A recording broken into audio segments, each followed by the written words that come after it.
तुमच्या गृहस्वप्नांच्या पूर्ततेसाठी वास्तू खरेदी, कर्ज सुविधा, बिल्डिंग मटेरियलसाठी क्रीडा दालन वास्तु प्रदर्शन 9 ते 12 फेब्रुवारीला सकाळी 10 ते रात्री 10 महासैनिक दरबार लॉन्स कोल्हापूर। जनतेचा हक्काचा जनता दरबार आज कोल्हापुरात झाला। सकाळी सांगितलं होतं की शासन आपल्या दारी कार्यक्रम होत असताना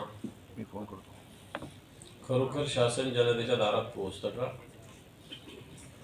की फक्त शासकीय जाहिराती देऊन शासन आपल्या दारी हा कार्यक्रम राबवला जातो? जनतेच्या व्यथा ऐकल्या जातात का? जनतेच्या व्यथा या शासनाच्या कानावर येतात का? आणि याचं उत्तर ज्यावेळेस नाही येत होतं त्यावेळेस आम्ही हा जनाधिकार उपक्रम ठिकठिकाणी राबवतोय। मग मागच्या महिन्याभरात या महाराष्ट्रातला माझा हा 8वा का 9वा जनता दरबार आज कोल्हापुरात झालेला आहे। विदर्भ असेल, मराठवाडा असेल, उत्तर महाराष्ट्र असेल, कोकणात उद्या आहे।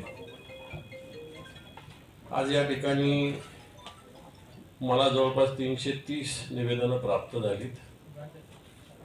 123 लोकांना मी या संदर्भात वेगवेगळ्या सूचना कामासंदर्भात पत्र दिलीत। 56 विषय असे होते की जे ताबडतोब या 330 पैकी एक काम तिथल्या तिथं झालेलं आहे। उर्वरित निवेदनं काही स्टेट लेवलचे आहे, काही आता कलेक्टरांकडे मांडलेले आहेत। निश्चित त्याचा पाठवाचा कोणताही प्रश्न सुटणार नाही, असे प्रश्न 1-2 असू शकतात, परंतु मेजॉरिटीने प्रश्न जर आपली मानसिकता असतील तर सुटू शकतात असे आहे। आणि म्हणून आपल्या समोर हे मी मांडलेलं आहे। संपूर्ण आलेल्या निवेदनाचा एक पाठपुरावा सातत्यानं चालू राहील तशी यंत्रणा मी उभी करतोय, केलेली आहे। आणि म्हणून आज जर विचार केला तर अनेक छोटे छोटे विषय जे 5-5 वर्षाचे 10-10 वर्षाचे प्रलंबित आहेत ते सुद्धा आज या जनता दरबारात आले होते। ज्यावेळेस अधिकाऱ्यांना फोन केले, पत्र लिहिले, मग धावाधाव सुरू झाली। जे जनता दरबारात आले त्यांना तहसीलदारांचे, SDMचे, BDOचे, जिल्हा परिषदेच्या पाणीपुरवठा अधिकाऱ्यांचे फोन यायला सुरुवात झाली। तुमचं काम करतो, जनता दरबार कशाला गेले, अशा पद्धती बोलणं झालं। काही हरकत नाही, काम होणं हे आमचं उद्दिष्ट आहे आणि मला वाटतं काम होण्याचं इतकं समाधान कोणतंच नसतं असं मला वाटतं। म्हणून आजचा हा कोल्हापूरचा जनता दरबार करत असताना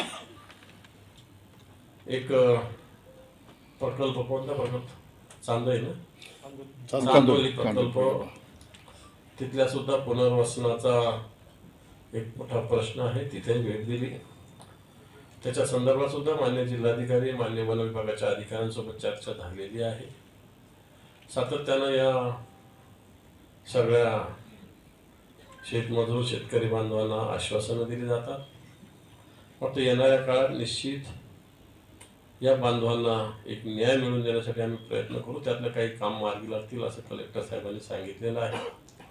उर्वरित काम काही केंद्रीय स्तरावरच आहे, त्याच्यासाठी सुद्धा आम्ही पाठपुरावा करण्याचं अभिवचन या डॉक्टर पाटणकर यांची जी संघटना आहे या संघटनेला दिलेलं आहे।